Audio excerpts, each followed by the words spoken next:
Hello everyone, welcome to the Zorawar Classes. Zorawar Classes पर आपका बहुत बहुत स्वागत है। आज हम करेंगे अपने नेक्स्ट 10 क्वेश्चंस और 10 क्वेश्चंस को करने से पहले ये बता दूं कि ये जितने भी क्वेश्चंस मैं आपके लिए लेकर आती हूँ ये भाई मैं हर तरह के एग्जाम से ले रही हूँ, क्योंकि अभी आई थिंक 3 से 3.5 महीने हो चुके हैं हमें क्वेश्चंस को करते करते, और मतलब इतने सारे क्वेश्चंस मैं आपको करा चुकी हूँ 10 क्वेश्चंस की सीरीज में कि अब क्वेश्चन जो है ढूंढना भी अपने आप में बहुत बड़ा टास्क होता है मेरे लिए, कि पहले क्वेश्चन ढूंढना पड़ता है, फिर आपके लिए बनाकर फिर आपको पेश करना होता है। तो मैं हर जगह से ले रही हूँ, मैं टैट से भी ले रही हूँ, चाहे वो HTET हो, यूपी टैट हो, RTET हो, मैं हर जगह से क्वेश्चंस ले रही हूँ। ठीक है, बस आपको प्रैक्टिस के लिए ले रही हूँ ये। ठीक है, बाकी थियोरी पार्ट तो जो भी हमारा चल रहा है उसमें ही चलेगा, वो तो जब तैयार होगा जब आपको मिल जाएगा। चलिए देखते हैं first question. Positive facilitation of present learning through past learning, for example addition helps multiplication. तो देखो, जब हमारी जो पॉजिटिव फैसिलिटेशन होता है present learning through past learning, जब पहले के सीखे हुए ज्ञान से, यानी कि पहले का जो अधिगम होता है, पूर्व अधिगम से जो हमारा अब का अधिगम चल रहा है, उसको धनात्मक रूप से वो जब सुसाध्य बनाता है, यानी कि पॉजिटिव इफेक्ट्स होते हैं उसके पहले वाले के, तो इसको हम क्या करते हैं। इसमें एक पर्टिकुलर एग्जाम्पल दिया है कि एडिशन जो है हेल्प करता है मल्टीप्लीकेशन को। ठीक है, तो इस तरह के ट्रांसफर ऑफ लर्निंग को हम क्या बोलते हैं ये आपको बताना है। तो यहां पर है वर्टिकल, सीक्वेंशियल, लेटरल या फिर बाइलेटरल, 4 ऑप्शन आपके सामने हैं। ऑब्वियसली आपके सामने positive, negative and zero transfer of learning की बात यहां पर नहीं हो रही है, क्योंकि बहुत इजी है, आप समझ भी सकते हैं, लेकिन यहां पर ऑब्वियसली आपको टाइप कुछ और दे दी है ताकि आप सोचें कि इसमें क्या हो सकता है। तो जिसको आंसर आता है वो जरूर कमेंट करें। देखिए, वर्टिकल, सीक्वेंशियल, लेटरल, बाइलेटरल, यहां पर 4 टाइप के ट्रांसफर ऑफ लर्निंग दिए गए हैं। अब यहां पर जो आंसर दिया गया वो दिया गया सीक्वेंशियल। ठीक है, according to the official answer key sequential answer दिया गया, लेकिन इसी पेपर के मतलब इस तरह का क्वेश्चन एक बार पहले भी आया था इसी तरह के एग्जाम में, तो आंसर वर्टिकल दिया गया था। अब है क्या, देखो मैं बताती हूँ आपको। वर्टिकल में क्या होता है कि आपका लेवल जो है बढ़ रहा है एक तरह से। ठीक है, आप वर्टिकल डायरेक्शन में बढ़ रहे हैं, दैट मीन्स कि आप अपने लेवल से अप जा रहे हैं। तो अगर इस हिसाब से हम देखें तो जब आप बहुत ही इजी चीजों से जब आप कॉम्प्लेक्स की तरफ बढ़ते हैं, तो जब ये इजी चीजें आपको उस कॉम्प्लेक्स चीजों को समझने में हेल्प करती है, तो इसको हम वर्टिकल ट्रांसफर कहते हैं। ठीक है, अब देखो यहां पर एग्जांपल क्या है कि एडिशन जो है हेल्प करता है मल्टीप्लिकेशन में। ऑब्वियसली अगर आपको एडिशन आता है, आपको एडिशन का सीक्वेंस पता है, तो आपको पता चल जाएगा कि ठीक है ये मल्टीप्लिकेशन में भी हेल्प करता है। तो vertical transfer is like that, कि आप जो सिंपल चीजें जो हैं आपको जब कॉम्प्लेक्स चीजों में हेल्प करती हैं, तो वो आपकी एक तरह से क्या हो जाता है, वर्टिकल ट्रांसफर होता है। अब जहां पर बात आई है सीक्वेंशियल की, थोड़ा सा कंट्रोवर्शियल क्वेश्चन है इसलिए समझा रही हूं। अब देखो सीक्वेंस की क्या बात है, आप सबको पता है कि कोई भी लर्निंग होती है वो एक सीक्वेंस में होती है। अब यहां पर मैथ्स का एग्जाम्पल लिया गया है, तो हम मैथ्स की एग्जाम्पल में जब आप बोर्ड मास पढ़ते हैं, ठीक है, बोर्ड मास का जब आप रूल पढ़ते हैं तो ब्रैकेट ओपन करते हैं, bracket of division, multiplication, addition, और फिर आप वो करते हैं। तो ये एक सीक्वेंस चल रहा है बोर्ड मास के अकॉर्डिंग कि आपको सोल्व कैसे करनी है एक प्रॉब्लम जो इंटीजर्स पर आती है। लेकिन जब आप वैसे अगर सीखते हो तो सबसे पहले आप वही है ना, प्लस सीखते हो, माइनस सीखते हो, उसके बाद आप मल्टीप्लिकेशन, उसके बाद डिवाइड सीखते हो। तो ये एक सीक्वेंस चलता है किसी भी सब्जेक्ट में या फिर लैंग्वेज में कह लीजिए, तो लैंग्वेज में आप LSRW को एक सीक्वेंस को फॉलो करते हो। तो इस हिसाब से इसका आंसर जो है सीक्वेंशियल दिया गया है। लेकिन यहां पर डाउट हमेशा रहेगा, क्योंकि इसी बोर्ड ने पहले इसका आंसर वर्टिकल दिया हुआ है, बाद में अब इन्होंने सीक्वेंशियल दिया हुआ है। लेकिन देखो यहां पर बेसिकली कॉम्प्लेक्स चीजों की बात नहीं की गई है, तो इसलिए हम सीक्वेंस बता देंगे। जो वर्टिकल आएगा ना, तो आपके सामने ऑप्शन में होगा कि इस कॉम्प्लेक्स चीज को सीखने में इसको मतलब इसने हेल्प किया इस तरह से। लेकिन यहाँ पे बस ये लिखा है कि भाई प्रेजेंट लर्निंग जो है वो फैसिलिटेट कर रही, मतलब पास्ट लर्निंग जो है प्रेजेंट लर्निंग को फैसिलिटेट कर रही है, और एक एग्जाम्पल आपको दे दिया, इसलिए यहाँ पर सीक्वेंशियल लर्निंग आ जाएगी। अदरवाइज अगर ये कहते हैं कि एक भाई क्योंकि एडिशन इज उनको जनरल चीज है या फिर सिंपल चीज है, लेकिन multiplication is a complex thing, तो उसको सीखने में जब एडिशन हेल्प करता है, इस तरह का क्वेश्चन बनता, तो ऑब्वियसली आंसर यहां पर वर्टिकल ट्रांसफर ही होता। वर्टिकल ट्रांसफर होता है जब आपका लेवल बढ़ जाता है, जब आपका छोटे लेवल की चीज जो है आपको बड़े हुए लेवल में हेल्प करती है, तो उसको हम वर्टिकल ट्रांसफर कहते हैं। तो दोनों ही ट्रांसफर में बहुत ही कंफ्यूजन सा है थोड़ा सा, लेकिन यहां पर अगर आंसर की में सीक्वेंशियल था तो वो इस अकॉर्डिंग दिया होगा, अदरवाइज इसका वर्टिकल भी दे सकते हैं। मतलब मैं बता दूं ये क्वेश्चन HTET में पूछा गया था। ठीक है, अब HTET में पूछा गया था और PGT लेवल का क्वेश्चन है। ओके, आपको PGT लेवल के क्वेश्चन कराने का यही मेरा मतलब है, क्योंकि ये एक नई चीज है, और जब आप KVS के एग्जाम में बैठेंगे या कहीं भी बैठेंगे तो ऑब्वियसली आपको हेल्प करती है। देखो HTET में क्या होता है ना, HTET में आपने पास कर लिया HTET, उसके बाद पहले तो ये था कि इंटरव्यू बेस पर ले लेते थे शायद हरियाणा में, और अब शायद इसके बाद एक और पेपर देते हैं। तो जो भी है इनका PGT लेवल और TGT लेवल हाई रहता है HTET का, मतलब CTET जैसा नहीं है कि आपने इजिली कर लिया। CTET बहुत आसान पेपर है, लेकिन HTET का लेवल हो गया है, फिर RTET का लेवल हो गया, इनका थोड़ा सा एक लेवल अप होता है, क्योंकि RTET तो शायद डायरेक्ट RTET मिनट के बाद आपको इंटरव्यू होता है या फिर डायरेक्ट सिलेक्शन हो जाता है टीचिंग में, जो भी है, ठीक है। तो यहाँ पर आंसर होगा सीक्वेंशियल, ये मैं आपको बता रही हूँ। वैसे कंफ्यूजन इसमें रहेगा ही। अगर यहाँ पर मैं वही आपको एक चीज बता रही हूँ, अगर यहाँ पर ये लिखा होता कि कॉम्प्लेक्स चीज को मल्टीप्लिकेशन, क्योंकि एक कॉम्प्लेक्स टर्म है और उसको सीखने में एडिशन ने जो एक सिंपल टर्म है इन कंपैरिजन टू मल्टीप्लिकेशन, तो हम इसको वर्टिकल ट्रांसफर बोलते हैं। लेकिन दोनों में ही ये होता है कि सीक्वेंस, देखो सीक्वेंस पे सीक्वेंस के साथ बढ़ रहा है तो यहाँ पे सीक्वेंस भी फॉलो हो रहा है, एडिशन के बाद ही हम मल्टीप्लिकेशन करते हैं। अगर हम देखें तो एक लेवल अप जा रहा है तो ऑब्वियसली एडिशन के बाद ये मल्टीप्लिकेशन में भी जा रहा है, ठीक है। तो मतलब थोड़ी सी लैंग्वेज पे ध्यान रख लेना क्वेश्चन की, और तो चीजें हो जाएंगी। नेक्स्ट देखते हैं, the democratic organization of school influence learning, this factor of learning is related to.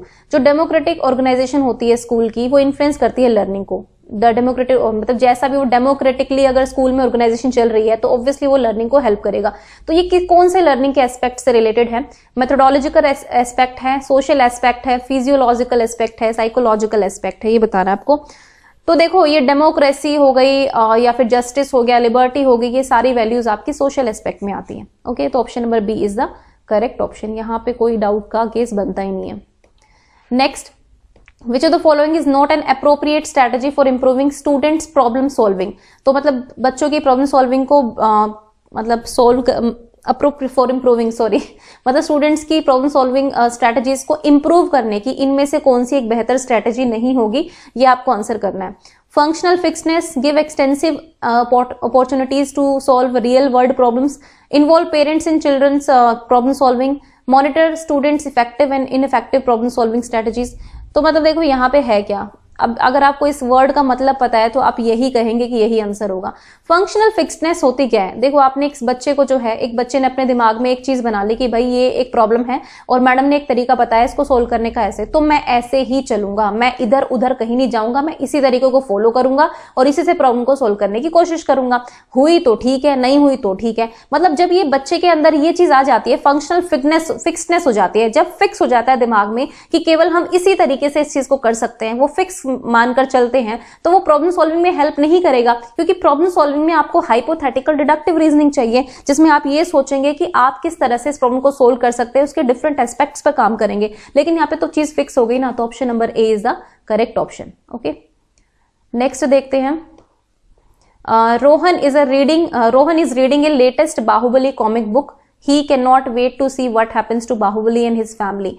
मतलब रोहन एक लेटेस्ट बाहुबली की कॉमिक पढ़ रहा है, वही ना कटप्पा ने बाहुबली को क्यों मारा, वो क्वेश्चन था, तो उसके जस्ट बाद ये रोहन बुक पढ़ रहा है क्योंकि ये बहुत ही क्यूरियस है क्या हुआ है बाहुबली को या फिर उसकी फैमिली को क्या हुआ, ठीक है, ये जानने के लिए। तो ये किस चीज का एग्जाम्पल है आपको बताना है। इंट्रिंसिक मोटिवेशन है, एक्सट्रिंसिक मोटिवेशन है, दोनों ही है, या फिर ना इंट्रिंसिक है और ना ही एक्सट्रिंसिक है। अब हम सबको पता है मोटिवेशन के दो टाइप्स होते हैं, है ना। इनको डीप में पढ़ने, मतलब आप सभी को पता है मतलब क्या होता है। अब क्वेश्चन हमेशा एग्जामिनर ना आपको सिचुएशंस ही देगा इन दोनों के ऊपर, और उन सिचुएशन के बेस पे जस्ट आपको डिसाइड करना है कि इसमें हो क्या रहा है, इसमें किस तरह का मोटिवेशन काम कर रहा है। तो यहां पर देखिए, अब रोहन को क्या मिलेगा, रोहन को एक इंटरनल सेटिस्फेक्शन मिलेगा अगर उसको ये पता चल जाएगा कि बाहुबली के साथ क्या हुआ या उसकी फैमिली को क्या हुआ, ठीक है। अब यहाँ पर रोहन को कोई बाहरी रिवॉर्ड तो नहीं मिल रहा है, कुछ भी नहीं मिल रहा है, ऑब्वियसली ये एक्सट्रिंसिक नहीं होगा, ना ही दोनों नहीं कह सकते हम, ये होगा इंट्रिंसिक मोटिवेशन, क्योंकि उसमें जिज्ञासा है जानने की कि आखिर क्या हुआ बाहुबली की फैमिली को। उसको पर्सनली तो कोई रिवॉर्ड मिल ही नहीं रहा है, या फिर बाहर से कोई फैक्टर ऐसा है नहीं जो उसको धक्का मार रहा है कि नहीं आप जाओ इससे ये हो जाएगा, है ना। हम कोई फिल्म देखना चाहते हैं बिकॉज वी आर क्यूरियस, हमें कोई कुछ नहीं मिलने वाला है, भाई देखना है हमें, ठीक है। तो दैट मीन्स कि वो एक आपका इंट्रिंसिक फैक्टर है, ओके। लेकिन जहां पर आप जब जॉब के लिए आप बहुत ज्यादा मेहनत करते हो क्योंकि आपको जॉब चाहिए, कि जॉब से आपको सैलरी चाहिए, तो यहां पर ये एक्सट्रिंसिक मोटिवेशन हो जाता है, क्योंकि आप कुछ ना कुछ डिमांड कर रहे हैं ना कि हाँ मुझे ये चीज मिलेगी, फिर मैं ऐसे करूंगा वैसे करूंगा, तो यहां पर जस्ट एक इंटरनल सेटिस्फेक्शन हो जाएगा। तो I think it is an example of intrinsic motivation. Next है, which of the following is a good assessment strategy to avoid cultural bias. Cultural bias को हटाने के लिए जो है कौन सी अच्छी असेसमेंट स्ट्रैटेजी होगी आपको बताना है। असेस करो स्टूडेंट्स को, वैरायटी ऑफ मेथड्स का यूज करो, use a single and good standardize method, assume that ethnic differences are due to heredity, avoid using portfolio for assessment, तो ये तो गलत है, पोर्टफोलियो तो यूज करना ही चाहिए। एथनिक डिफरेंसेस हेरिडिटी की वजह से नहीं होते हैं, ठीक है, ये आप मानिए ही मत, क्योंकि कल्चर का भी बहुत इंपॉर्टेंट रोल होता है। यूज ए सिंगल, इसमें कहा है गुड असेसमेंट स्ट्रेटेजी, ठीक है, तो ये सब बकवास है। यूज ए सिंगल गुड, एक ही सिंगल मेथड आप असेसमेंट का कभी यूज नहीं करते हैं। आप चाहेंगे एज ए टीचर कि आप डिफरेंट मेथड्स को यूज करें, तो option number A is the correct option, कि आप डिफरेंट तरीके के मेथड्स से यूज कीजिए बच्चे को। हो सकता है एक जगह पे वो ना कर पाए शायद, है ना, तो ये कल्चरल बायसनेस हटाता है एक तरह से। अगर आप एक ही चीज पर चलेंगे, सपोज आप कह रहे हैं कि नहीं आप कंप्यूटर पे एक टेस्ट लेंगे, ठीक है, गूगल फॉर्म के थ्रू आप टेस्ट लेंगे बच्चों का, और आप कहेंगे नहीं मैं इसी से असेस करूंगा। हो सकता है आपकी क्लास में 5 बच्चे ऐसे हों जिनको कभी गूगल फॉर्म जिन्होंने यूज ही ना किया हो, फोन तो है घर में, यूज करना ना आता हो, तो आप इनके साथ आप बायसनेस करेंगे, है ना, क्योंकि आप उन मेजॉरिटी बच्चों को लेकर चलेंगे जिनको फोन यूज करना आता है, गूगल फॉर्म यूज करना आता है, लेकिन आप इन बच्चों को छोड़ देंगे अगर आप अपनी जिद पर रहेंगे कि नहीं मैं तो यही तरीका यूज करूंगा, सबसे बेटर है, तो ये एक तरह का बायसनेस क्रिएट करता है। तो option number A is the correct option. हो सकता है उनके कल्चर में सिखाया ही नहीं गया हो, ठीक है। नेक्स्ट है in Kohlberg's theory at which level moral development is internalised and not based on external standards, ठीक है, आसान क्वेश्चन है। Pre conventional, conventional, post conventional या फिर म्यूचुअल इंटरपर्सनल, ये तो कोई लेवल ही नहीं होता है कोलबर्ग की थ्योरी में। अब यहाँ पर 2 लेवल है, पहला सबसे पहला प्री कन्वेंशनल होता है, सेकंड पे आपका कन्वेंशनल होता है, थर्ड पे आपका पोस्ट कन्वेंशन होता है। तो ये दोनों ही लेवल जो है ये एक्सटर्नल फैक्टर से रिलेटेड होते हैं। यहाँ पर आप बाहरी चीजों को बहुत देखते हैं, यहाँ पर तो आप बेसिकली रिवॉर्ड एंड पनिशमेंट और ये सब होता है, यहाँ पर सोशल लॉ एंड ऑर्डर आ जाता है, क्योंकि सोशल लॉ एंड ऑर्डर आप बिगाड़ेंगे तो आपको कुछ ना कुछ नुकसान ही होगा, इसलिए आप उसके खिलाफ जाना पसंद नहीं करते हैं। लेकिन ये जो पोस्ट कन्वेंशन स्टेज होती है, यहाँ पर दो सब स्टेजेस आती हैं, और इस लेवल पर कहीं ना कहीं आप रूल्स को इंटरनाइज कर लेते हैं। आपको किसी बाहरी अप्रिसिएशन की जरूरत नहीं होती है। अगर आप एक अच्छा काम करना चाहते हैं, आप अगर नैतिक रूप से आपको लगता है कि ये चीज बिल्कुल सही है, तो आप उस चीज को करेंगे। मानवता की भावना यहां पर जागृत हो जाती है। आप ह्यूमन राइट्स की बात करते हैं, अपने से ऊपर उठकर आप लोगों की हेल्प करने की कोशिश करते हैं। तो option number C is the correct option, ठीक है। नेक्स्ट देखते हैं, a child's diet affect how tall the child grows and even how effectively the child can think and solve problems। तो एक बच्चे की डाइट जो है अफेक्ट करती है कि कितना बच्चा ग्रो करेगा और कितना वो अच्छे से सोचेगा और प्रॉब्लम्स को सोल्व करेगा। तो यहाँ पर प्राइमरीली किस पर बात की गई है ना, बच्चे की डाइट की बात हो रही है। Heredity, environment, early later experience और या फिर कंटिन्यूटी है, ठीक है। तो ये डाइट जो है एक एनवायरमेंटल फैक्टर है, this is not related to heredity. अगर बच्चे को न्यूट्रिशन अच्छा मिलेगा तो उसका ध्यान भी अच्छे से लगेगा, है ना, वो चाइल्ड ग्रो भी करेगा अच्छे से। और अगर न्यूट्रिशन ही नहीं मिलेगा तो बच्चा कुपोषण का शिकार होगा, और उसके बाद आप पढ़ने की उम्मीद तो उससे बिल्कुल भी नहीं कर सकते हैं। नेक्स्ट देखते हैं, थोड़ा बड़ा है, which teaching strategy is most likely to foster the development of critical thinking skill of students. तो हायर ऑर्डर स्किल है, क्रिटिकल थिंकिंग डेवलप करनी है आपको स्टूडेंट्स के अंदर, तो कौन सी स्ट्रेटेजी आपके लिए सबसे बेटर होगी ये आपको बताना है। गिविंग मल्टीपल चॉइस क्वेश्चन दे देंगे, क्या होगा, एमसीक्यू में तो 4 ऑप्शन है, अपनी क्रिएटिविटी अपनी क्रिटिकल थिंकिंग तो यूज ही नहीं कर पाएगा, क्रिटिकली क्या एनालाइज करेगा 4 ऑप्शन को, एक ही पे टिक लगाना है। Assignment of for students to create time lines of important historical dates, important historical dates की टाइमलाइन बनाओ कि इस डेट को ये हुआ, इस डेट को ये हुआ, इसमें भी कोई क्रिटिकल थिंकिंग डेवलप नहीं होगी। कुछ वर्कशीट देंगे स्टूडेंट्स को that require them to recall the facts, यहाँ पर फैक्ट्स रिकॉल करने से भी कुछ नहीं होगा, तो option number 4 is the correct option. Students को ऐसे सजेशन देंगे, Lal Bahadur Shastri was our greatest prime minister, to defend और रिफ्यूट, ठीक है। अब आपको समर्थन करना है, रिफ्यूट करना है, आपको लाल बहादुर शास्त्री के बारे में पढ़ना पड़ेगा, उनके राइवलरी कौन थे, ठीक है, उनके दौर में उन्होंने क्या किया और उसका कंपैरिजन करेंगे, तब आप क्रिटिकली एनालाइज करेंगे इस चीज को। So option number D is the correct option. आप अगर देखिए, जब आप क्रिटिकल थिंकिंग की बात करते हैं तो आप बहुत सारे एस्पेक्ट्स पर काम करते हैं, पॉजिटिव को देखते हैं, नेगेटिव को देखते हैं, और फिर एनालाइज करते हैं कि क्या चीज ठीक है। According to Erikson, in complex societies teenagers experience which of the following state. तो जो कॉम्प्लेक्स सोसाइटीज होती हैं, ठीक है, जो बहुत ही मिश्रित सी और बहुत ही जटिल समाज होता है, ठीक है, जहां पर बहुत कुछ आपस में गुथा हुआ होता है, तो वहां पर टीनेजर क्या एक्सपीरियंस करते हैं, क्राइसिस, अचीवमेंट, मोरेटोरियम या फोरक्लोजर, ये आपको बताना है, ठीक है। देखो बहुत ही जटिल समाज जो होते हैं ना, इनमें होता क्या है बेसिकली, बहुत ही मिक्स्ड कल्चर्स भी होती हैं, मतलब चीजें जो हैं बहुत ही उलझी हुई होती हैं कि आपको समझ में क्लियरली नहीं आता है, फिर आपको कोई बताने लायक भी नहीं होता है। तो ऐसे में टीनेजर्स जो हैं क्राइसिस आ जाता है, आइडेंटिटी क्राइसिस क्रिएट होता है कि उन पहचान का संकट बन जाता है उनके सामने। वो अपने आप को ही जो है पहचानने की कोशिश करते हैं, ना उनको कहीं से हेल्प मिलता है, पहले से ही चीजें इतनी उलझी हुई होती हैं कि वो खुद उन चीजों में उलझ जाते हैं, तो पहचान का संकट उनमें आ जाता है, ठीक है। जो आइडेंटिटी वर्सेस रोल वाला जो वो था ना, वो वाली स्टेज है। जब वहां पर वो चीज नहीं होती है तो आइडेंटिटी क्राइसिस क्रिएट हो जाता है। नेक्स्ट है most suitable strategy for a teacher when he or she is working with adolescent students. तो भाई कौन सी स्ट्रेटेजी सबसे अच्छी है अगर वो एडोलेसेंट्स के साथ काम कर रही है? Ask students to make comparisons, बच्चों को कहे कि कंपैरिजन करेंगे, बिल्कुल गलत है।